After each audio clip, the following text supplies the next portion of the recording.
সর্বপ্রথম যে মসজিদ নির্মিত হয়েছে সেটা হলো কাবা। কোন মসজিদ? একটু লাইব্রেরি থাকবেন তাহলে বুঝতে পারবেন। এই কাবা নির্মাণের 40 বছর পর দ্বিতীয় যে মসজিদটা নির্মিত হয়েছে সেটা হলো আল আকসা। কত বছর পরে? মাত্র 40 বছর। এই আল আকসাই পৃথিবীর ইতিহাসের দ্বিতীয় মসজিদ। অগণিত নবী রাসূল এখানে জন্ম নিয়েছেন, এই বাইতুল মুকাদ্দাসে এখানে বেড়ে উঠেছেন। এই জায়গা কেন্দ্র করে তারা বিশ্বকে শাসন করেছেন, দাওয়াতি কাজ করেছেন, আল্লাহ তাওহীদের বাণী প্রচার করেছেন। এই আল আকসাই হচ্ছে নবী ইব্রাহিম আলাইহিস সালামের হিজরতের জায়গা। আমি শুধু মূল পয়েন্টসগুলো টাচ করছি, আপনাদের বিস্তারিত আপনারা পড়ে নেবেন। এই আল আকসাই হচ্ছে নবী ইব্রাহিম আলাইহিস সালামের হিজরতের জায়গা। তিনি থাকতেন ব্যাবিলনে, ইরাকের বাবেল শহরে। সেখান থেকে মূর্তি পূজারী পরিবার ত্যাগ করে তিনি চলে গিয়েছিলেন এই আল আকসায়, জেরুজালেমে। ওই জায়গাকে তখন বলা হতো শাম। এখন ওই জায়গাকে শামই বলা হয়, কিন্তু এখন শাম বলতে আমরা বেসিক্যালি সিরিয়াকে বুঝি, কিন্তু আসলে শাম শব্দ দিয়ে এই সিরিয়া শুধু না, প্যালেস্টাইন, লেবানন, জর্ডান, সিরিয়া পুরো জায়গাটাই শামের অন্তর্ভুক্ত। আগে ওই জায়গাকে বলা হতো কেনান। কি বলা হতো? কেনান। তো ইব্রাহিম আলাইহিস সালাম যখন সেখানে হিজরত করেন, সেখানে তাকে কেন্দ্র করে একটা প্রশস্ত নববী আদর্শ তাওহীদের প্রতিষ্ঠা, একটা নববী রুহানি পরিবেশ গড়ে ওঠে। এবং ইব্রাহিম আলাইহিস সালামের দুজন স্ত্রী ছিলেন, সারা আলাইহিস সালাম এবং হাজারা আলাইহিস সালাম। সারা আলাইহিস সালাম তার সাথে ওখানে থাকতেন, ওই কেনানে, অর্থাৎ বাইতুল মুকাদ্দাসের কাছাকাছি। আর আরেক স্ত্রী হাজারা আলাইহিস সালাম থাকতেন এই মক্কায়, কাবায়, যাকে কেন্দ্র করে এখানে একটা সভ্যতা গড়ে ওঠে, যেটা আপনারা জানেন ইসমাইল আলাইহিস সালামের কুরবানি। এবং এই বংশেই নবী সাল্লাল্লাহু আলাইহি ওয়াসাল্লামের একজন দাদা আছেন, তার নাম হলো আদনান। আবু তো আদনান না, আদনান। এবং এই আদনান কেন্দ্র করে ওখানে আদনানি আরব বলে একটা ট্রাইব চালু আছে। ওখানে আরবের অনেকগুলো ধারা আছে, আরবে আরিবা, আরবে বাইদা, আরবে মুস্তারিবা। এভাবে আস্তে আস্তে একটা পর্যায়ে গিয়ে আদনানি আরব একটা আরব দেখা যায়। এই বংশের একজন মহাপুরুষের নাম হলো ইসমাইল আলাইহিস সালাম। এই বংশেরই ইসমাইল আলাইহিস সালাম থেকেই আস্তে আস্তে আস্তে আস্তে এদিকে আস। আর এই আদনানি আরব যারা, তাদের বংশেই শেষ নবী মুহাম্মদ সাল্লাল্লাহু আলাইহি ওয়াসাল্লামের জন্ম হয়েছে। কারণ এই বংশেই হচ্ছে বনু হাশিম এবং কোরাইশদের মধ্যে একটা ট্রাইব বনু হাশিম। বনু হাশিমের মধ্যে আমাদের প্রিয় নবী মুহাম্মদ রাসূলুল্লাহ সাল্লাল্লাহু আলাইহি ওয়াসাল্লামের জন্ম হয়েছে। তো এখানে একটা ট্রাইব দেখছি আমরা মক্কায়, আরেকটা ট্রাইব দেখছি আমরা কেনানে, যেটাকে আমরা বলছি বাইতুল মুকাদ্দাস। ওইখানে ইব্রাহিম আলাইহিস সালামের আরেক সন্তান বেড়ে উঠতে লাগলেন, তার নাম হচ্ছে ইসহাক আলাইহিস সালাম। ইসহাক আলাইহিস সালামের যে সন্তান, তার নাম হলো ইয়াকুব আলাইহিস সালাম। আর ইয়াকুব আলাইহিস সালামের আরেকটা নাম হচ্ছে ইসরাঈল। ইয়াকুব আলাইহিস সালামের আরেক নাম হলো ইসরাঈল, এবং এই ইসরাঈল নাম থেকেই পরবর্তীতে এই বংশের নাম হয়েছে বনু ইসরাঈল। ঠিক আছে? এই বনু ইসরাঈলের মধ্যে আল্লাহ পাকের প্রেরিত বেশিরভাগ নবী এসেছে। বলা হয় 1,24,000, কোনো জায়গায় পাওয়া যায় 2,24,000। কোরআনে আছে 25 জন নবীর নাম। স্পেসিফিকলি কত আল্লাহ ভালো জানেন। আল্লাহ পাক বলেছে ওয়ালিকুল্লি কওমিন হাদ, আমি প্রত্যেক কওমেই হেদায়েত দেওয়ার জন্য নবী রাসূল প্রেরণ করেছি। এটার সংখ্যা আল্লাহ পাক জানেন, আমরা জানি না। তবে এতটুকু জানি, বেশিরভাগ নবী রাসূল এসেছেন এই বনু ইসরাঈলের মধ্যে। এখন এটাই সেই জায়গা যেখানে বনু ইসরাঈলরা বেড়ে ওঠে, তাদের সভ্যতা বিকাশ লাভ করে। এবং বনু ইসরাঈলকে আল্লাহ পাকের ওয়াদা দিয়েছিলেন, তোমরা যদি ভালো থাকো, ওয়াইন আহসানতুম লিআনফুসিকুম ওয়াইন আসাতুম ফালাহা। আল্লাহ পাক ওয়াদা করছেন, তাদেরকে আরো ওয়াদা করছেন যে ওয়াইন উদ্তুম উদনা, সহজ কথায়, তোমরা যদি ভালো থাকো এই জায়গায়, তোমাদের সাথে ভালো বিহেভ করা হবে। তোমরা যদি এই ফিলিস্তিন এই অঞ্চলটাতে ভালোভাবে বসবাস করতে চাও, আল্লাহর আদেশ মেনে চলতে পারো, তোমাদেরকে ভালোভাবেই রাখা হবে। কিন্তু তোমরা যদি উদ্ধত আচরণ করো, তোমাদেরকে এখান থেকে আমি বের করে দিই। এটা আল্লাহ পাকের সুন্নাহ। ওয়ালান তাজিদা লিসুন্নাতিল্লাহি তাবদীলা। আল্লাহ পাকের এই সুন্নতের মধ্যে কোনো ব্যত্যয় থাকবে না। এই প্রতিশ্রুতি তাদেরকে দেওয়া হলো এবং তারা সেখানে থাকতে লাগলো। প্রথমে তারা বেশ ভালোই ছিল, এবং তারা কিন্তু তখন মুসলিমই ছিল, কারণ তারা আল্লাহ পাকের আনুগত্য করতেন। প্রত্যেক নবী ইহুদি ছিল না, তারা ছিল মুসলিম। এই যে একটা কথা অনলাইনে চলে আসছে, হ্যাঁ কিছু যাক ওইভাবে বলতে চাচ্ছি না, হয়তো জানে না, না জানা হতে পারে, মানুষ নাও জানতে পারে। তা কোন নবী রাসূল ইহুদি বলা যাবে না, তারা মুসলিম ছিলেন, কারণ তারা আল্লাহ পাকের দাসত্ব করতেন, ইখলাসের সাথে আত্মসমর্পণ করতেন। আর যে আল্লাহর সামনে আত্মসমর্পণ করে তাকে আমরা মুসলিম বলি। তা আমরা নবী রাসূলদেরকে বলবো না এভাবে তারা ইহুদি ছিলেন, না, তারা মুসলিম ছিলেন। তবে সভ্যতাটার নাম ছিল বনু ইসরাইল, বংশটার নাম ছিল বনু ইসরাইল। তো বনু ইসরাইল থেকে ইহুদি নাম কিভাবে হলো সেটাও আমি একটু পরে বলছি। চাও এখন এই ইয়াকুব আলাইহিস সালামের বংশ বাড়তে লাগলো। আপনারা জানেন, সূরা ইউসুফ পড়ে দেখবেন, তার মোটামুটি 12 সন্তান হয়ে গেল। 12 সন্তানের মধ্যে এক সন্তানের নাম হলো ইউসুফ, আর তার ভাই যার নাম পাই আমরা বেনিয়ামিন, তাই না? নেতানিয়াহু না আবার, ঠিক আছে, বেনিয়ামিন। নামগুলো কেন মিলে যায় বুঝেন?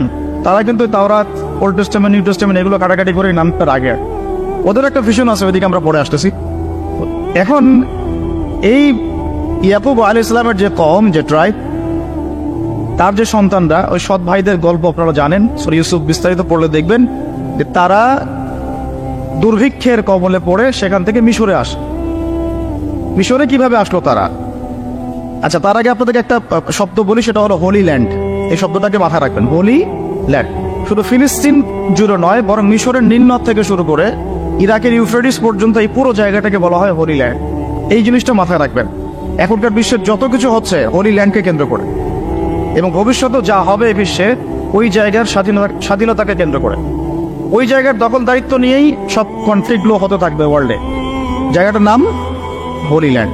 এই হোলি ল্যান্ড শব্দটা কিন্তু কোরআন থেকে নেওয়া হয় নাই, এটা ওরা ওদের মতো করে সাজিয়ে নিয়েছে ওদের ওল্ড টেস্টামেন্ট, নিউ টেস্টামেন্ট থেকে।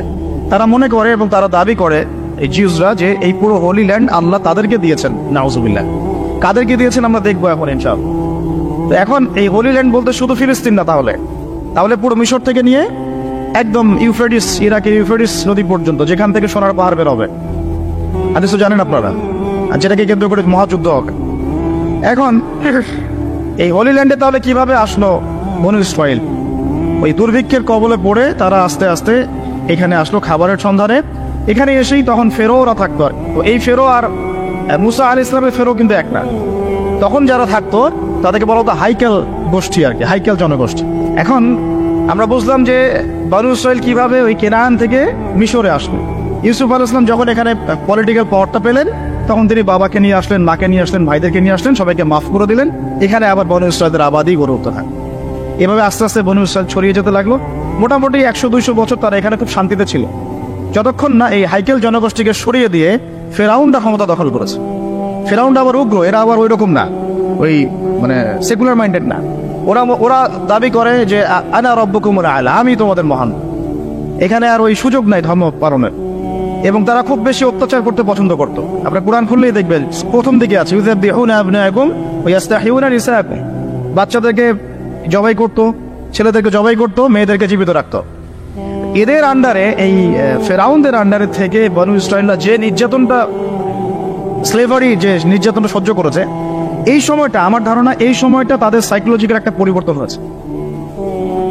এটা আমার শুধু কথা না, ডক্টর রাগিব সার্জারি থেকে শুরু করে আলী মোহাম্মদ সাল্লাবি এই কথা বলেছে, যে যখন তারা ফেরাউনের আন্ডারে থেকে এই টর্চার সহ্য করেছে প্রায় এরকম 100 বছর, 100 বছর একটা জাতি যখন এভাবে টর্চার সহ্য করতে থাকে, চোখের সামনে জবাই করে দেওয়া হচ্ছে বাচ্চাদেরকে, ছেলেদেরকে, মেয়েদেরকে ধর্ষণ করা, জীবিত রাখা, তখন এই স্লেভারির মধ্যে থাকতে থাকতে ওদের মধ্যে একটা অ্যারোগেন্সি চলে আসে। ঠিক ওই একই কাজটা কিন্তু ওরা এখন মুসলমানদের সাথে করতেছে। খেয়াল করে দেখেন, ওই জিনিসটার শিক্ষা তারা এই ফেরাউনদের কাছ থেকে পেয়েছে। বুঝতে পারছি আমি কথা কি? আচ্ছা, যাই হোক, এভাবে ফেরাউনদের আন্ডারে তারা থাকতে লাগলো এবং বনু ইসরাইল দাসত্বের শৃঙ্খলে আবদ্ধ হয়। তারা দেখেন ওই জেরুজালেম থেকে এখানে দাসত্বের শৃঙ্খলে আবদ্ধ হওয়ার কারণ কি? আল্লাহ পাকের হুকুম আহকাম থেকে তারা সরে গিয়েছে। এবার আল্লাহ পাক আবারও তাদের প্রতি দয়া করলেন। কি দয়া করলেন? আল্লাহ পাক তাদেরকে আবার একজন নবী দিলেন। সেই নবীর নাম নবী মুসা আলাইহিস সালাম। কি নাম? মুসা আলাইহিস সালাম। তাদেরকে আবার এই জায়গা থেকে উদ্ধার করলেন। ইতিহাস বলতে চাচ্ছি না, আপনারা পড়েছেন, অনেকেই জানেন। কোরআনের পাতায় পাতায় ফেরাউন আর বনী ইসরাইল, কিভাবে ফেরাউনকে ডুবে মারা হলো, কিভাবে বনী ইসরাইলকে নিয়ে তিনি এখান থেকে বের হলেন, গিয়ে বনী ইসরাইল ফেরাউনের হাত থেকে নাজাত পেয়ে যখন ফেরাউনের দলবল লোহিত সাগরে ডুবে মরলো, এরপরে কিন্তু মুসা আলাইহিস সালাম তার এই অনুসারীদেরকে নিয়ে এই জেরুজালেমের দিকে আবার যাচ্ছিলেন। মনে আছে? তারা 40 দিনের মধ্যে বাছুর পূজা শুরু করলো, মনে আছে না? 40 দিনের মধ্যে তারা বাছুর পূজা শুরু করলো। ওখানে সামিরি নামে একজন ব্যক্তি বের হলো, সে মানুষকে মূর্তি পূজা শেখানো শুরু করলো।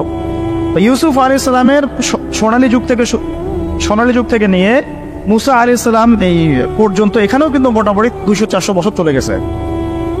এরপরে নাজাতপ্রাপ্ত বনী ইসরাইল যাদের প্রতি আল্লাহ পাক রহম করলেন, তাদেরকে নিয়ে মুসা আলাইহিস সালাম এই ফিলিস্তিনের দিকে এগিয়ে যাচ্ছিলেন। যেতে যেতে আল্লাহ রাব্বুল আলামিন তাদেরকে একটা আদেশ করলেন যে ওই বাইতুল মুকাদ্দাসে এখন আমালেকা সম্প্রদায় বসবাস করছে। কোন সম্প্রদায়? এখন আমালেকের অনেক শক্তিশালী, এক খুবই ফিজিক্যালি স্ট্রং। তো তোমাদেরকে ওই জায়গা যদি এখন পেতে হয় তাহলে এদের সাথে জিহাদ করতে হবে। এই ঘটনাটা কিন্তু সূরা বাকারার শেষের পারার মধ্যে আছে, একদম শেষের দিকে। তো মুসা আলাইহিস সালামের জীবদ্দশায় এই জিহাদটা হয়নি। মুসা আলাইহিস সালামের জীবদ্দশায় এই আদেশটা এসেছিল, কিন্তু মুসা আলাইহিস সালাম তার অনুসারীদেরকে বলেছিলেন যে আল্লাহ পাক আমাদেরকে জিহাদ করে বাইতুল মুকাদ্দাস জয় করতে বলেছেন। তখন তার অনুসারী বনী ইসরাইল বলেছিল, ইযহাব আনতা ওয়া রাব্বুকা ফাকাতিলা, তুমি আর তোমার রব গিয়ে যুদ্ধ করো, আমরা এখানে বসে থাকলাম। ওয়া ইন্না হাউনা কাঈদুন। কোন বনী ইসরাইলের কথা বললো? যাদেরকে আল্লাহ পাক একটু আগেই বিপদ থেকে উদ্ধার করে এখানে নিয়ে আসলেন। আর শর্ত আল্লাহর কি? ওয়া ইন উদ্তুম উদনা, ঠিক থাকলে ঠিক, বেঠিক থাকলে বেঠিক। এখন তারা যখন যাচ্ছে, আর মুসা আলাইহিস সালামের জীবদ্দশা এটা হলো না। এরপরে আরো প্রায় 40 বছর আল্লাহ পাক ওদেরকে শাস্তি দিলেন। তিহ নামে একটা উপত্যকা আছে, এই উপত্যকায় আল্লাহ পাক তাদেরকে 40 বছর ঘুরিয়েছেন। সকালবেলা বের হতো, এক রাস্তায় যেত, সন্ধ্যাবেলা গিয়ে দেখতো আবার সেই রাস্তায় ফিরে আসছে, ঘুরতো তার উপত্যকায়। আল্লাহ পাক 40 বছর এই শাস্তি দিয়েছেন ওই আল্লাহ পাকের জিহাদের আদেশ লঙ্ঘন করার কারণে। ওই যে বলেছে ইযহাব আনতা ওয়া রাব্বুকা ফাকাতিলা ওয়া ইন্না হাউনা কাঈদুন, সূরা মাইদা পড়ে দেখেন। এই আদেশটা লঙ্ঘন করার কারণে আল্লাহ পাক এভাবে শাস্তি দিয়েছে। 40 বছর চলে গেল। এরপরে তারা আবার চিন্তা করলো যে আমরা ইস্তেগফার করে আল্লাহ দিকে ফিরে আসি। আল্লাহ পাক তৌফিকও দিলেন। আল্লাহ পাক তাদের কাছে আরো একজন নবী পাঠালেন, যার নাম হচ্ছে কি নাম?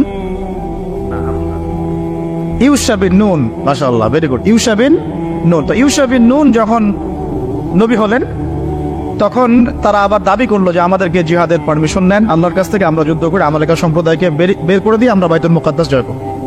তাই ইতিহাস কত ঘটছে ওই জায়গাকে কেন্দ্র করে আর কি। এটা অক্টোবর মাসের ঘটনা না, এটা ঘটনা প্রায় 5000 বছর পুরাতন একটা হিস্ট্রি এটা। তারপরে ওই নবী বলছেন যে আল্লাহ যদি আদেশ করেন তোমরা কি আবার পৃষ্ঠ প্রদর্শন করবে না? তো তারা বলছে না, আমরা কেন পালিয়ে যাব? আমাদের সন্তানদেরকে হত্যা করা হচ্ছে, ইত্যাদি ইত্যাদি, বাড়িঘর থেকে উচ্ছেদ করা হচ্ছে, আমরা কেন জিহাদ করব? ওয়া মা লানা আল্লা নুকাতিলা ফি সাবিলিল্লাহ ওয়া কাদ উখরিজনা মিন দিয়ারিনা ওয়া আবনাইনা, সূরা বাকারার শেষের দিকে পড়ে দেন। তো এখন আল্লাহ পাক যখন আদেশ করলেন, তখন তারা বলছে আমরা এই নেতাকে মানি না। আল্লাহ পাক একজন নেতা নিযুক্ত করলেন, যার নাম হচ্ছে তালুত। যার নাম তালুত। তো তালুতকে তারা মানতে চাচ্ছে না, কারণ কিভাবে তালুত নেতা হতে পারে? ওর তো সম্পদও নাই, ওর তো স্ট্যাটাসও নাই। আমাদের মানে পরিবেশে নেতা হওয়ার মানদণ্ড যা আর কি, সম্পদ থাকতে হয়, স্ট্যাটাস থাকতে হয়। আল্লাহ পাক বললেন যে আমি তাকে দুটো গুণ দিয়েছি, নেতৃত্বের আমি তাকে স্পেশাল দুটো গুণ দিয়েছি। ওয়াজাদাহু বাসতাতান ফিল ইলমি ওয়াল জিসমি, আল্লাহ পাক তাকে জিসম এবং ইলম দিয়েছেন। সুবহানাল্লাহ। আর নেতৃত্বের গুণাবলী কি পেলাম আমরা এখন? জিসম মানে ফিজিক্যালি সুস্থ থাকতে হবে এবং শারীরিকভাবে শক্তিশালী হতে হবে এবং ইলম থাকতে হবে। এখন এসবের দরকার হয় না, দরকার হয় এখন খালি দরকার হয় তার চরিত্র ফুলের মতো পবিত্র। That's all. যাই হোক, ওইদিকে যাচ্ছি না। আর কিছু বিষয় নিয়ে কথা বলার রুচি হয় না আমার, এটা তার মধ্যে একটা।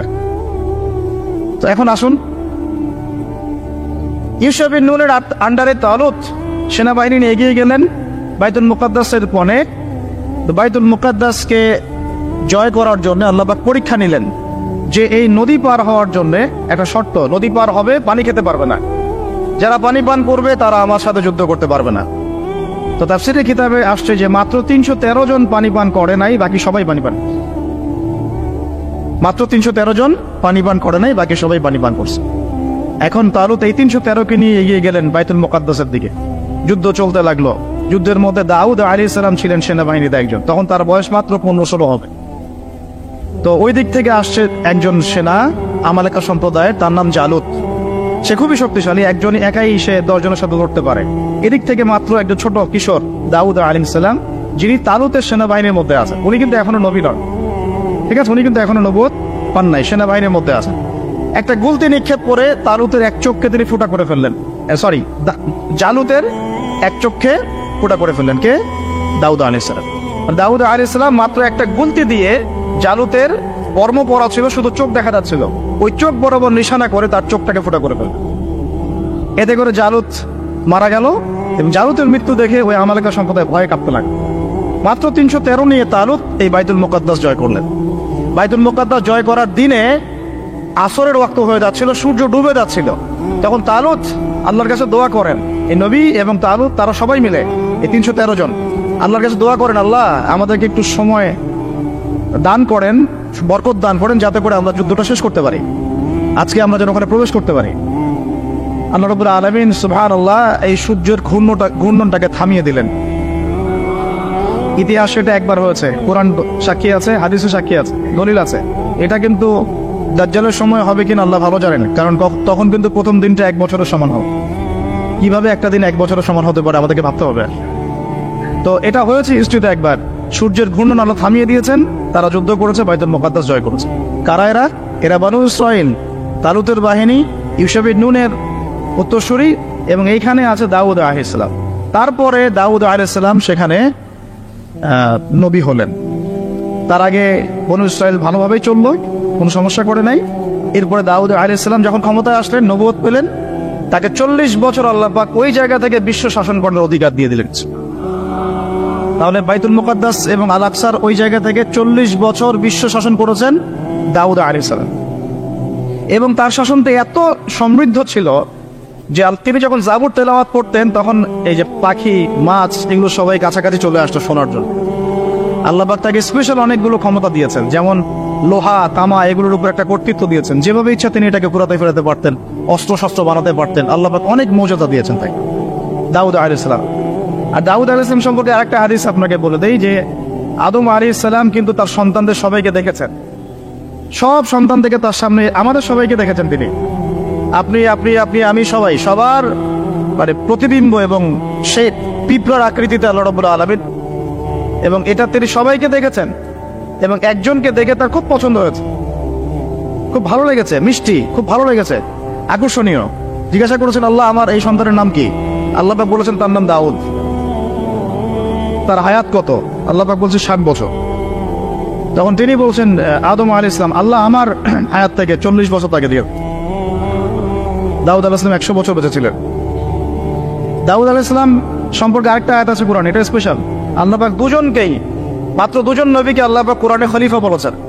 যদিও প্রত্যেক নবী আল্লাহর খলিফা এবং প্রত্যেক ন্যায়পরায়ণ শাসক আল্লাহর খলিফা, কিন্তু আল্লাহ পাক স্পেশালি 2জন নবীকে খলিফা বলে সম্বোধন করেছেন। একজন হচ্ছেন আদম আলাইহিস সালাম, আরেকজন দাউদ আলাইহিস সালাম। এগুলো মিলাবেন। খলিফার কাজ আমি অনেকদিন বলেছি, খলিফার কাজ হচ্ছে ইন্না জাআলনাকা খলিফাতান ফিল আরদ, আমি তোমাকে পৃথিবীতে খলিফা করেছি, ফাহকুম বাইনান নাসি বিল হক, মানুষের মাঝে হকের মানদণ্ডে বিচার ফয়সালা করো। ন্যায় বিচার করা হচ্ছে খলিফার কাজ। যে সমাজে ন্যায় বিচার করে সে আল্লাহর খলিফা, যে করে না সে শয়তানের খলিফা। সিম্পল। ফাহকুম বাইনান নাসি বিল হক ওয়া লা তাত্তাবি'ল হাওয়া, নিজের প্রবৃত্তির অনুসরণ করো না। ইউদিল্লাকা আন সাবিলিল্লাহ, তাহলে আল্লাহর পথ থেকে এটা তোমাকে সরিয়ে নিয়ে যাবে।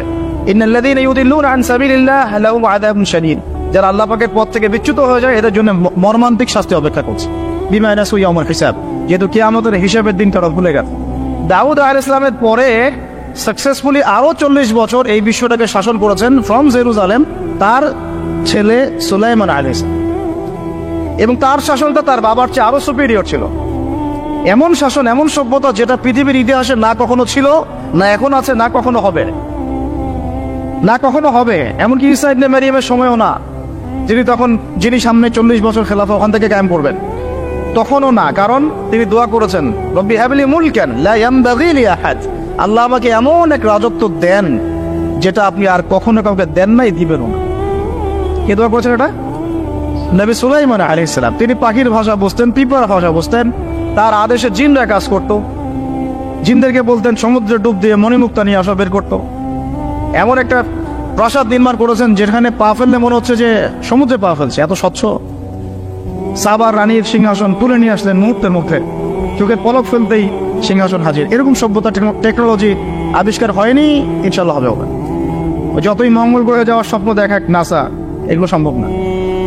এই টেকনোলজি আসে যেটা ছিল সুলাইমান আলাইহিস সালামের সময়, এটা পৃথিবীতে না ছিল কখনো, না আছে, না থাকবে, শুধুমাত্র তার সময় ছিল। এবং ওই সময় সুলাইমান আলাইহিস সালামের শাসনে জেরুজালেম থেকে পুরো বিশ্বটাকে শাসন করেছে বনু ইসরাঈল। এবং তারা তখন মুসলিম ছিল, আত্মসমর্পণকারী আল্লাহর বান্দা ছিল, তারা কিন্তু খারাপ ছিল না তখন। এরপরে তাদের অধঃপতনটা শুরু হয়। এরপর থেকে আমি একটু গুটিয়ে নেই, অনেক সময় তো নেওয়া যাবে না। এরপর থেকে অধঃপতনটা শুরু হয়। কিরকম? তারা আবার আল্লাহ পাকের বিধিবিধান যেগুলো, সেগুলো লঙ্ঘন করে। মৌলিকভাবে তারা কয়েকটা বিধিবিধান লঙ্ঘন করেছে। একটা হচ্ছে শিরক, একটা আমার কি শিরক। তারা আল্লাহ পাকের সাথে শিরক করা শুরু করলো, নবীর আদেশ লঙ্ঘন করা শুরু করলো, এবং অর্থনৈতিক জীবনে গিয়ে সুদ খাওয়া শুরু করলো। সুদের কথাটা মারাত্মকভাবে আসছে ওদের কাছে, ওদের ব্যাপারে সুদ তারা চালু করলো। সুদ, অন্যের সম্পদ আত্মসাৎ করা শুরু করলো, ঠিক যেমন এখনকার মনিটরি সিস্টেম দিয়ে তারা করছে, সেম জিনিস। এবং তারা মাদক দ্রব্যটাকে অ্যাভেলেবল করে ফেললো, জেনাটা বেড়ে গেল খুব, জেনা। এই পাপাচারগুলো যখন বাড়তে থাকলো, আল্লাহ পাক তখন তাদের উপরে অন্য পরাশক্তি চাপাই দিলেন। তাদের মধ্যে দুইজনের নাম মেনশন করবো আমি আজকে শুধু। একজন হচ্ছে নেবুজাদনেজার, একজনের নাম নেবুজাদনেজার। সে এসে আক্রমণ করে পুরা বানু ইসরাঈলকে একদম ম্যাসাকার করে ওখান থেকে বের করে। ওরা যা করতেছে এখন ফিলিস্তিনিদের উপরে, এর চাইতেও ভয়ঙ্কর শাসক ছিল নেবুজাদনেজার, যাকে অনেকে বখতে নাসার বলে না। তিনি একজন রোমান পারস্যের সম্রাট ছিল আর কি। সে এসে পুরো বাইতুল মুকাদ্দাস জয় করে এই ফাসেক যারা বানু ইসরাঈলের মধ্যে ফাসেক জালেম হয়ে গেছে যারা, ওদেরকে পিটিয়ে এখান থেকে বের করে দিল, দিয়ে পুরো জায়গাটা দখল করলো। বাচ্চাদেরকে হত্যা করেছে, মেয়েদেরকে ধর্ষণ করেছে, এবং ছেলেদেরকে হত্যা করেছে। এভাবে সুদীর্ঘকাল চলতে লাগলো। আবার আল্লাহ পাক তাদের দিকে আবারও মুখ ফিরিয়ে তাকালেন। আল্লাহ পাক তাদেরকে আরো একটা চান্স দিলেন। ওই জায়গায় নেবুজাদনেজারের ওই সভ্যতার পতন হলো, তারা আবার বাইতুল মুকাদ্দাসে। এরপরে তারা আবার সেখান থেকে, এখানে একটা বিষয় ভুল হয়ে গেল। নেবুজাদনেজার একটা কাজ করেছিল, সে ওই বনু ইসরাঈলের মধ্যে অবাধ্য যারা, ওদেরকে বেঁধে নিয়ে ব্যাবিলনে নিয়ে আসছে, এই ইরাকের ব্যাবিলনে। এখানে দাসত্বের জীবনে তাদেরকে অভ্যস্ত করেছে, ওই ফিরাউনদের মতোই। তো এই দাসত্বের জীবনে যখন তারা আছে, তখন তারা আলোচনা করত একে অপরের সাথে যে আমাদের একজন মাসিহ আসবে। কে আসবে? আমাদের একজন মাসিহ আসা বাকি আছে, একজন নবী আসা বাকি আছে, যিনি আসলে আমরা আবার বাইতুল মুকাদ্দাস ফিরে পাবো। তারা ওখানে চর্চা করতে, তাদের যে ধর্মগ্রন্থ তাওরাত, তালমুদ, এগুলোতে এটা লেখা ছিল। তারা এভাবে চিন্তা করত, এভাবে তারা স্বপ্ন দেখতে থাকলো ওই দাসত্বের জীবনে। আল্লাহ পাক তাদের সেই মাসিহকে পাঠালেন। আলহামদুলিল্লাহ, সেই মাসিহ হচ্ছেন ঈসা আলাইহিস সালাম। মাসিহ ঈসা আলাইহিস সালাম যখন আসলেন, তারা তাদের মাসিহকে চিনতে ভুল করলো, ব্যর্থ হলো। বরং তারা তাকে অপবাদ দিল যে সে একজন জারদ সন্তান, তার মা একজন ব্যভিচারিণী, নাউজুবিল্লাহ। মনে আছে সূরা মারিয়াম? তার এভাবে অপবাদ দেওয়া শুরু করলো। তখন আল্লাহ পাক দ্বিতীয় গজবটা পাঠালেন, যেটা একটু আগে বলতে চাচ্ছিলাম। দ্বিতীয় গজবটা পাঠিয়েছেন আল্লাহ পাক রোমান সেনাপতি টাইটাসের হাত দিয়ে। এই রোমান সেনাপতি টাইটাস দ্বিতীয়বার এসে নেবুজাদনেজারের মতোই এদেরকে আবার ওখান থেকে বের করে। লাতুফসিদুন্না ফিল আরদি মাররাতাইন, লাতুফসিদুন্না ফিল আরদি মাররাতাইন। দুইবার তোমরা এই জমিনে ফাসাদ সৃষ্টি করবে। আল্লাহ পাক সূরা বনী ইসরাঈলে বলেছেন, ওই এই দুইবার হচ্ছে, এই দুইবার নেবুজাদনেজারের সময় একবার, তার আগে একবার, আর এই যে রোমান সম্রাট টাইটাসের সময়। প্রথমবার কারণ কি ছিল? তারা সুলাইমান আলাইহিস সালামের এই যে রেখে যাওয়া এক সালতানাত এবং সে আদর্শ, ঐতিহ্য, ঈমান, এগুলো রক্ষা করতে ব্যর্থ হলো। দ্বিতীয়বার তারা তাদের মাসিহকে চিনতে ব্যর্থ হলো। এবার রোমান সেনাপতি ওখানে আবার ম্যাসাকার করলো, একদম জেনোসাইড। এক কথা আমরা কি বলি? জেনোসাইড।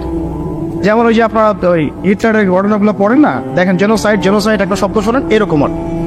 তারপর বাকি যে বনু ইসরাঈলগুলো বেঁচে ছিল, ওদেরকে আল্লাহ রাব্বুল আলামিন পৃথিবীর বিভিন্ন জায়গায় উদ্বাস্তুর মতো রেখে দিলেন, এক জায়গায় থাকতে পারলো না। তারা আর সবাই মিলে ওই বাইতুল মুকাদ্দাসে থাকতে পারলো না। কেউ এখানে, কেউ এখানে, কেউ এখানে, কেউ এখানে। বেশিরভাগ চলে গেল মদিনার দিকে। কোন দিকে? এই মদিনার তখন নাম হচ্ছে ইয়াসরিব, আর কিছু আছে খায়বারে। এই বিচ্ছিন্নভাবে উদ্বাস্তুর মতো। তারা তখন কোনো রাষ্ট্র নাই। কোন জায়গা থেকে এখানে আসলো দেখেন?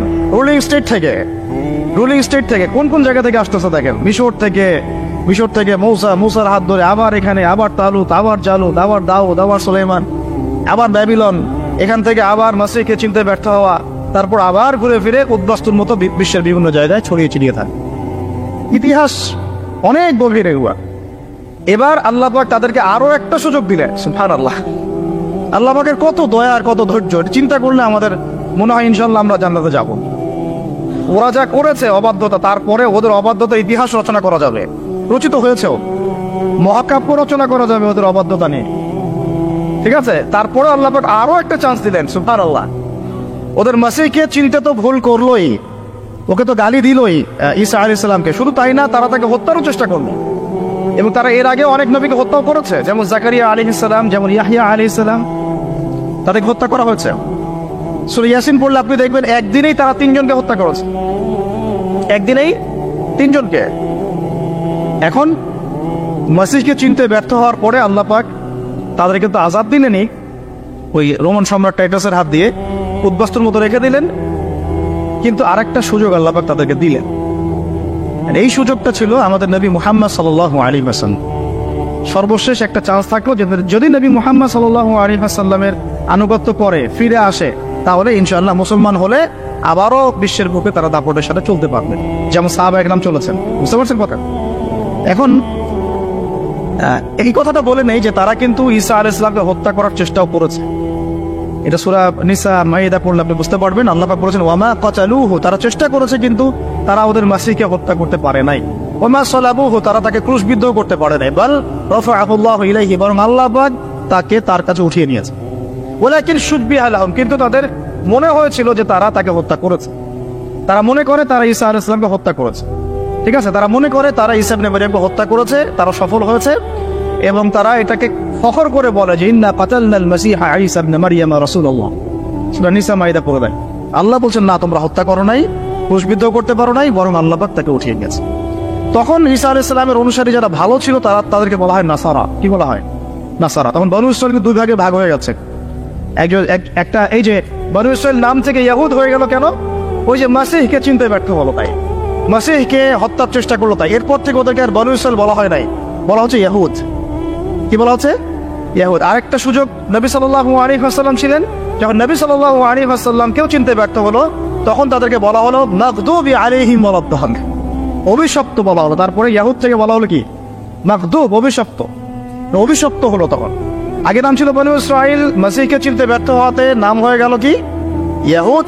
আবার নবী সাল্লাল্লাহু আলাইহি ওয়াসাল্লাম কেউ চিনতে ব্যর্থ হওয়াতে নাম হলো মাগদুব। মাগদুব মানে কি? অভিশপ্ত। এই যে আমরা প্রত্যেক নামাজে পড়ি না, গায়রিল মাগদুবি আলাইহিম ওয়ালাদ-দাল্লিন, আল্লাহ আমাদেরকে মাগদুবদের পথে নিও না আর দল্লিনদের পথে নিও না। মাগদুব ইজ ইকুয়াল টু ইহুদ, আর দল্লিন ইজ ইকুয়াল টু নাসারা, খ্রিস্টান। তো এখন আমরা বাংলাদেশের মাটিতে শুনি যে তারা নাকি মুশরিক ছিল না, আল্লাহ পাক বলছেন তারা মাগদুব। আর বাংলার মাটিতে অনেকে বলেন, অনেক নামধারী স্কলার, তারা বলেন স্কলারশিপ অফ ইসলাম, তারা বলছেন যে ইহুদিরা মূর্তি পূজা করতো না, মুশরিক ছিল না। আর যে এখানে আমরা বলেন নাউজুবিল্লাহ, আল্লাহ পাক বলেছেন মাগদুব, অভিশপ্ত। তো ওইটা আমার টপিক না, ওইদিকে আমি যাচ্ছি না, আমি আলোচনা শেষ করে দিচ্ছি, 5 মিনিট সময় নিচ্ছি। এখানে আপনি দেখেন প্রথম চান্সটা কি ছিল? ফিরে আসার, মাসিহকে চিনতে পারলো না। দ্বিতীয় চান্স হচ্ছে নবী সাল্লাল্লাহু আলাইহি ওয়াসাল্লামের ইতাআত, সেটা করলো না। কিভাবে?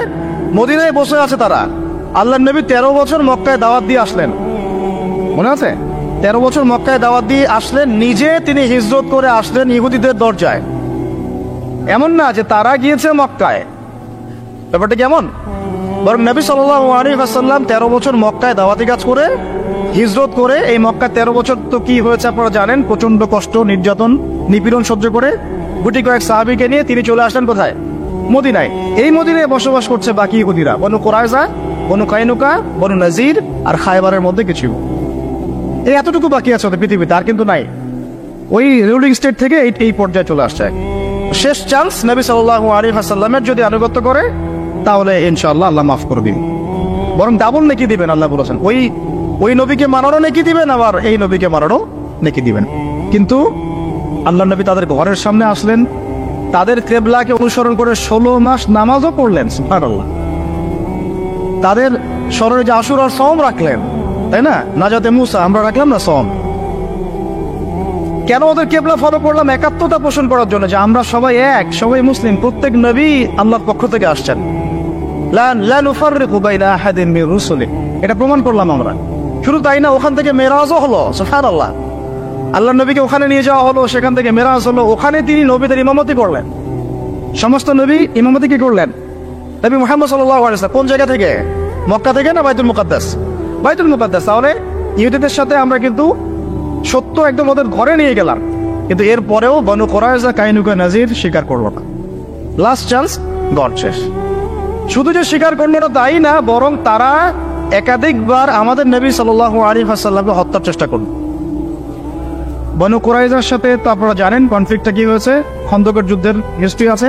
বনু কাইনুকার সাথে ওই আমি অনেকদিন লেকচারে বলেছি, একজন দিনী বোনের ইজ্জতের বিনিময়ে আল্লাহ নবী সাল্লাল্লাহু আলাইহি ওয়াসাল্লাম, আচ্ছা বলি না হলে আপনারা অনেকে বুঝবেন না।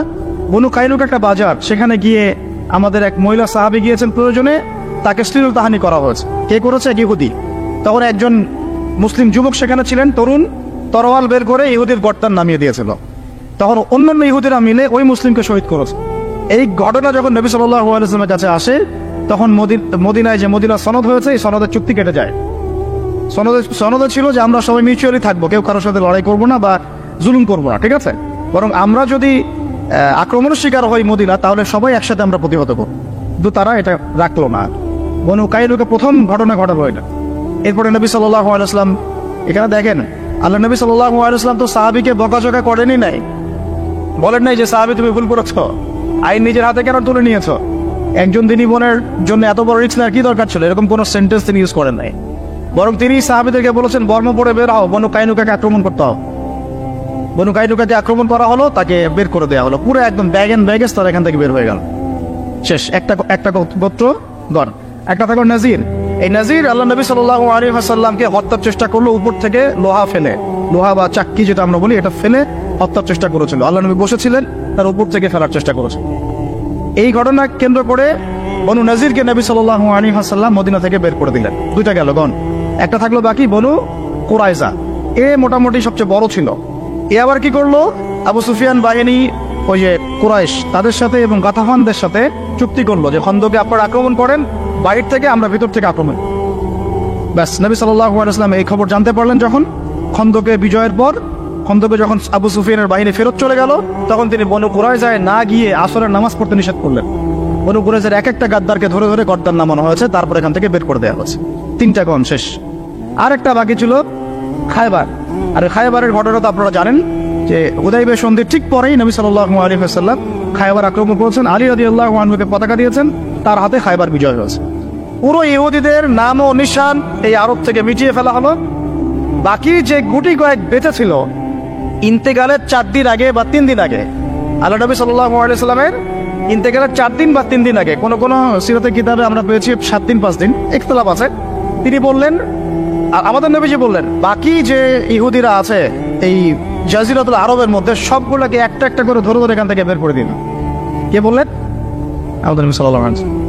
এরপরে নবী সাল্লাল্লাহু আলাইহি ওয়াসাল্লামের আদেশটা বাস্তবায়ন করেছেন আবু বকর সিদ্দিক, ওমর ইবনে খাত্তাব, ওসমান বিন আফফান, আলী ইবনে আবি তালেব। পুরো জাজিরাতুল আরব, মানে পুরো আরব বিশ্ব থেকে ওদেরকে বের করে দেওয়া হয়েছে। এই বের করে দেওয়া থেকে অন্যায় হয়েছে? এর নবীদেরকে হত্যা করা জাতি, আল্লাহ নবীকে হত্যার চেষ্টা করেছে, জুলুমের উপর জুলুম, কিভাবে তাদের উপর আর রহম করা যায়, সব চান্স ক্লোজ, শেষ। এতগুলো সুযোগ তো আমরা পাই নাই, যত সুযোগ ওরা পেয়েছে। এরপরে নবী সাল্লাল্লাহু আলাইহি সাল্লামের 4 খলিফার যুগ শেষ। 5 মিনিট এদিকে মনোযোগ দেন, জাস্ট 5 মিনিট। নবী সাল্লাল্লাহু আলাইহি ওয়াসাল্লামের 4 খলিফার যুগ শেষ। 4 খলিফার যুগ ছিল 30 বছর। কত বছর? 30 বছর। তারপরে উমাইয়াদের যুগ চলেছে 97 বছর। কত বছর? তারপরে আব্বাসীয়রা এসেছে, আব্বাসীয়দের যুগ চলেছে প্রায় 550 বছর। তারপরে ফাতেমিরা একদিকে ছিল, আন্দালুসে একটা খিলাফা ছিল, মোগলরা ছিল, আফগানরা ছিল, আবার সালাউদ্দিন আইয়ুবী রাহিমাহুল্লাহ একটা সালতানাত ছিল, আবার এখানে জেঙ্গিদের একটা ছিল, আর উসমানীয়দের একটা ছিল। এই যে 1200, এটা মোটামুটি 1250 বছর। আল্লাহ নবীর ইন্তেকালের পর থেকে প্রায় 1250 বছর হবে আর কি, 1200-1250 বছর। এই 1200-1250 বছরে তারা আর কোনোদিনও এই বাইতুল মুকাদ্দাসে ঢুকতে পারে না, শুধুমাত্র কয়েকটা ক্ষেত্র ছাড়া।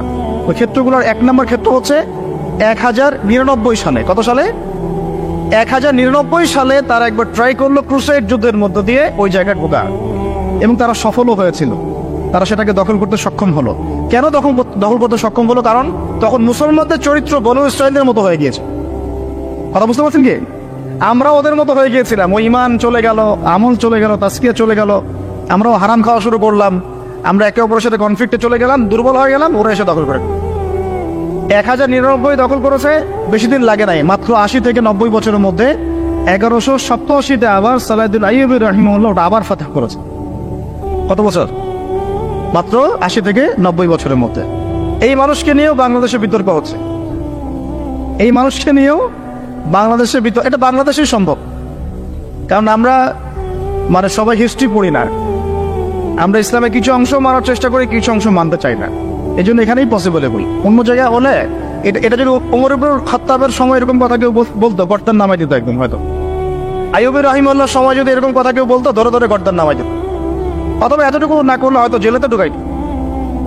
এতটুকু তো করতেন বা বেত্রাঘাত করতেন, সবার সামনে লাঞ্ছিত করতেন। 1099 সালে যখন ক্রুসেডাররা এটা দখল করেছে, তার মাত্র 80-90 বছরের মধ্যেই আইয়ুবী রাহিমাহুল্লাহ আবার গিয়ে থাকে দখল, মাত্র 80 থেকে 90 বছর। এরপরে তারা আরো 3-4টা ক্রুসেড লঞ্চ করেছে, একটা দুইটা না, দ্বিতীয় ক্রুসেড, তৃতীয় ক্রুসেড, চতুর্থ ক্রুসেড।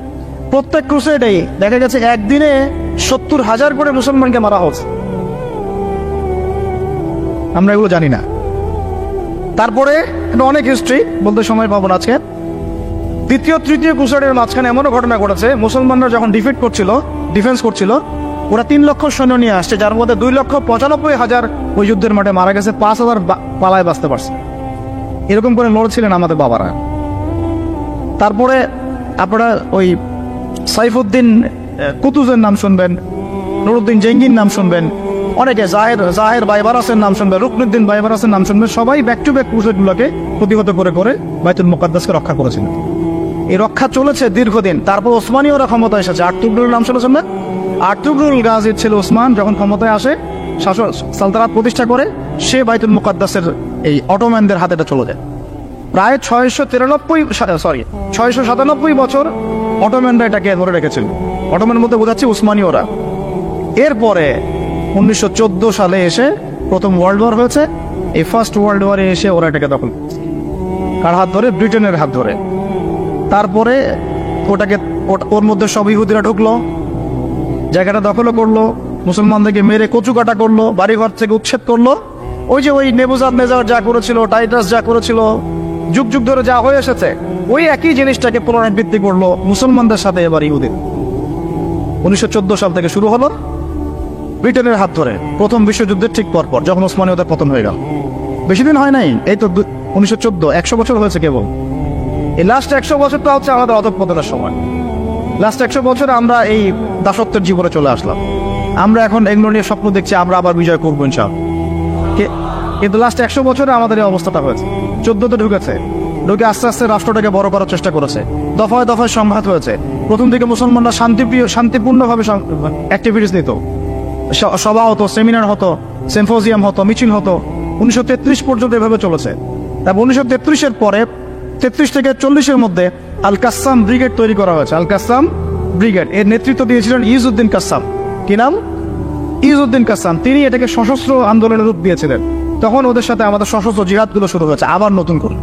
এটা অক্টোবর মাসে শুরু হয় নাই, 1974 সাল থেকে শুরু হয়েছে, যখন তার এই জায়গা দখল করেছে। আমাকে বলেন তো ফিকহের ফতোয়া কি হবে যখন তার এই জায়গাটা দখল করবে? ওই দিন থেকেই কি জিহাদ ফরজ হয়ে যায়নি ওখানে? হয় নাই? এবং ওই যে সুদীর্ঘ 100 বছরে যে মুসলমানটা করে আসছে, তাহলে এটা কি নতুন করে তারা লঞ্চ করলো না? 100 বছর থেকেই হচ্ছে। ইতিহাস না জানলে মানুষ মনে করবে যে অক্টোবর থেকে শুরু হলো, মনে হয় ন। ইজউদ্দিন কাসাম এটা 1935 থেকে 40-এর মধ্যে ফর্ম করা হয়েছে। দীর্ঘদিন এভাবে চলতে আসে 48 সাল পর্যন্ত ব্রিটেনের সহযোগিতায় তারা ওই রাষ্ট্রের মধ্যে ঘাঁটি গেড়ে বসতে পারবে। কত সাল পর্যন্ত? 48। তারপরে ওয়ার্ল্ডের মধ্যে একটা পরিবর্তন আসে। ওই 45-এ যখন সেকেন্ড ওয়ার্ল্ড ওয়ার হয়, তখন রুলিং স্টেট চেঞ্জ হয়ে যায়, ব্রিটেনের জায়গায় চলে আসে আমেরিকা। এবং আমেরিকার হাত ধরে ওরা আরো শক্তিশালী হওয়া শুরু করে। ব্রিটেন ওদেরকে পেলে পোষে বড় করেছিল, আমেরিকা তাকে আরো বেশি তেল দেওয়া শুরু করলো। আস্তে আস্তে ওকে একদম ওই শিশু শাবক থেকে একদম দানবের রূপ দিবে। কথা বোঝার চেষ্টা করেন। ব্রিটেন ওকে শিশু শাবকের মতো মানে লালন পালন করেছে, আর ইউএসএ আসা রুলিং স্টেট হওয়ার পর ওকে দানবের আকৃতি দিয়েছে।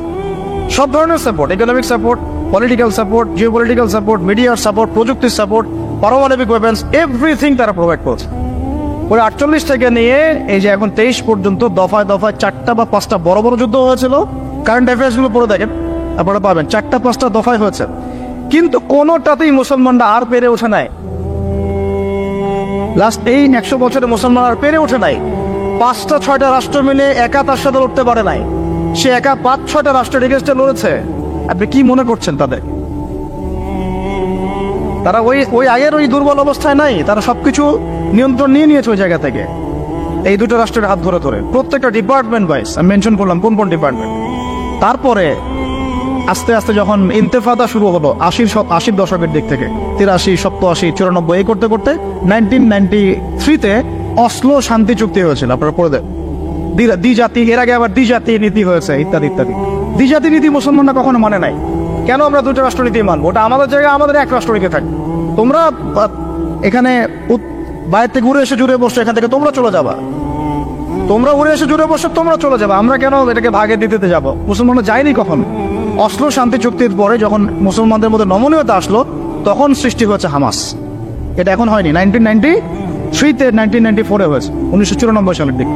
তারপরে আস্তে আস্তে আস্তে আস্তে ওরা শক্তিশালী হওয়া শুরু করলো, এবং চতুর্দিক থেকে ইয়েমেনের সাপোর্ট, এদিকে ইরানের সাপোর্ট, কিছু কিছু ক্ষেত্রে আরব কান্ট্রিগুলোর সাপোর্ট, কাতার, কুয়েত, আবুধাবি, লেবানন, জর্ডান, এদের সাপোর্টে আস্তে আস্তে ওরা ওই জায়গাটুকুর মধ্যে তাদের কার্যক্রম পরিচালিত করতে থাকে।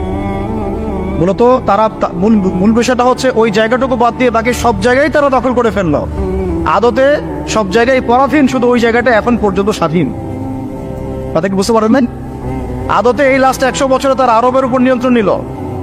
মাত্র এই 90 বছরে তারা মোটামুটি ভাবে 80 থেকে 85% জায়গা দখল করে ফেললো। এদিকে পশ্চিম তীর বাদ দিয়ে আর গাজা বাদ দিয়ে বাকি থাকলো অল্প কিছু ল্যান্ড। এই ল্যান্ডটুকুর মধ্যে মুসলমান ভাইরা তাদের কাছে যা আছে এটা দিয়ে প্রতিহত করা শুরু, দফায় দফায় দফায় দফায়। প্রত্যেক বছর রমজান মাসে হামলা হচ্ছে, মসজিদ থেকে বের করে দেওয়া হচ্ছে। এখন তো দেখছেন নতুন করে হিস্ট্রিগুলো আবার মানুষের স্মৃতিতে আসছে। আমরা খুব ইতিহাস বলা জাতি, ইস্যু পাগল জাতি।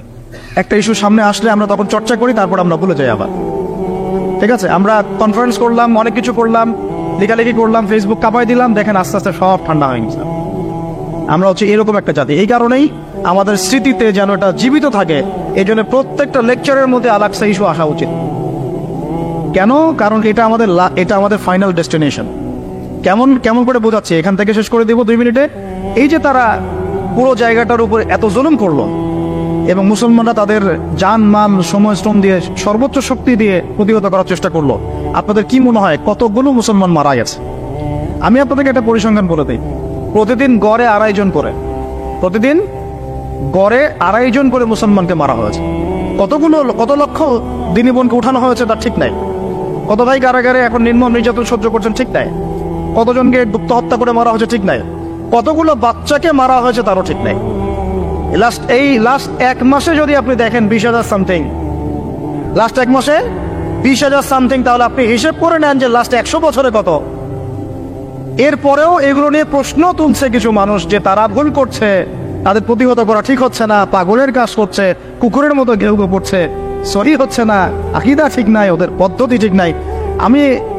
আমি মানে এত বেশি ফেড আপ এই কথাগুলোতে যে এগুলো মুখে উচ্চারণ করতে আমার লজ্জা লাগে, এখন ঘৃণা লাগে, লজ্জা লাগে, বলতে ইচ্ছা করে না। মানুষ নির্লজ্জতার অসীম অতল তলে যাওয়ার পরে এই কথাগুলো বলতে পারে।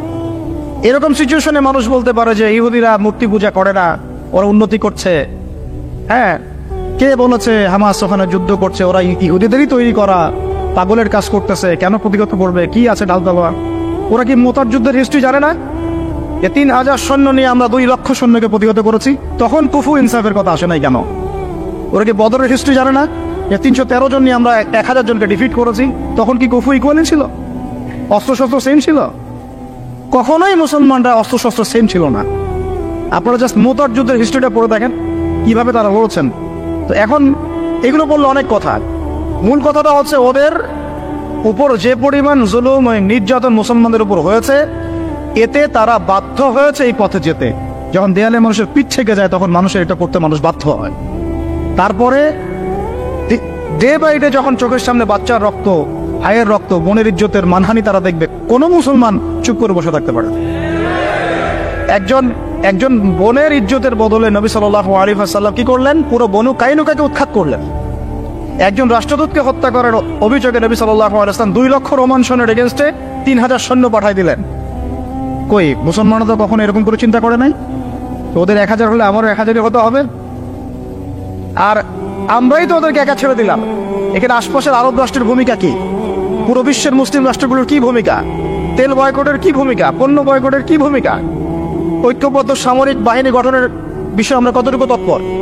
আমরা যারা নিউক্লিয়ার মিসাইলস বিলং করি তারাই বা কতটুকু এদেরকে হেল্প করেছে? আমরাই বা আমাদের দায়িত্ব কতটুকু পালন করেছি? এখন যাদের কিছুই নাই শেষমেশ ঢাল তলোয়ার নিয়ে লড়তেছে, ওদেরকে আপনি আঙুল তুলে আন্ডারস্টিমেট করতে যাচ্ছেন? নির্লজ্জ হলে এটা করতে পারেন। যখন আপনার লজ্জা থাকবে না, একটা হাদিস আছে, ইদা লাম তাস্তাহি ফাসনা মা শি'ত, যখন তোমার লজ্জা বলতে কিছুই থাকবে না, যা ইচ্ছা তাই করতে পারো। এখন এই পর্যায়ে আসছেন আপনারা, আল্লাহ পাক আপনাদেরকে হেদায়েত দান করুন। জাতি পুরো স্পষ্ট। আমি একটা কথা বারবার বলি, আল্লাহ পাক কিছু কিছু ইস্যু পৃথিবীতে নিয়ে আসেন কাফের, ফাসিক, মুশরিক, মুনাফিক এবং মুমিন আলাদা করে দেওয়ার জন্য। এই আল আকসা ইস্যু হচ্ছে সেই ইস্যুগুলোর মধ্যে সবচেয়ে বড় ইস্যু। এখন এই অবস্থা চলতেছে, কিন্তু এটা দীর্ঘস্থায়ী হবে না ইনশাআল্লাহ। কারণ আমরা জানি এটা চলতে থাকবে কতক্ষণ পর্যন্ত জানেন? যতক্ষণ পর্যন্ত না তাদের মাসিহ, তাদের প্রতিশ্রুত মাসিহ, যাকে তারা হত্যার চেষ্টা করেছিল, মনে আছে ঈসা আলাইহিস সালাম, তাকে হত্যা করার চেষ্টা করার কারণে আল্লাহ পাক ওদেরকে এমন একটা আযাব দিবেন, যে আযাবটা হচ্ছে মাসিহুদ দাজ্জালের হাত দিয়ে। কারা দিয়ে? আদতে আমরা দাজ্জালকে চিনবো, তারা চিনতেই পারবে না যে সে দাজ্জাল। তারা মনে করবে সেই তাদের ত্রাণকর্তা। নাসারা যারা, তারা মনে করছে খ্রিস্টানরা অপেক্ষায় আছে আমাদের একজন এন্ট্রিক্রাস্ট আসবে। ইহুদিরা এখন অপেক্ষা করছে যে আমাদের একজন মাসিহ আসবে, যাকে আমরা বলছি মাসিহ, ওরা বলছে মাসিহ, আমরা জানি দাজ্জাল। তারপরে আমরা জানি একজন মাসিহুদ দাজ্জাল আসবে, যে আসলে মাসিহ না বরং তিনটা রিলিজিয়নই কিন্তু এই ক্যারেক্টারটাকে খুব ভালো করে আমরা ফোকাস করেছি। এবং আমরা এটা জানি যে মুসলমানদের এই দুর্দশা চলতে চলতে একজন নেতা আল্লাহ পাক নিয়ে আসবেন, যার নাম আল মাহদি, যার নেতৃত্বে ইনশাআল্লাহ তাআলা মুসলিমরা আবারও বিশ্বে ওই জায়গায় যাবে যে জায়গায় ছিল তারা আগে। এবং এই যে আমি কতজন বীর পুরুষের নাম বললাম, ওই জায়গা উদ্ধার করা, বাইতুল মুকাদ্দাস জয় করা, এই যে কাজগুলো, এগুলো বাস্তবায়ন করার জন্যই আল মাহদির মতো নেতৃত্ব আল্লাহ পাক নিয়ে আসবেন ইনশাআল্লাহ। এটা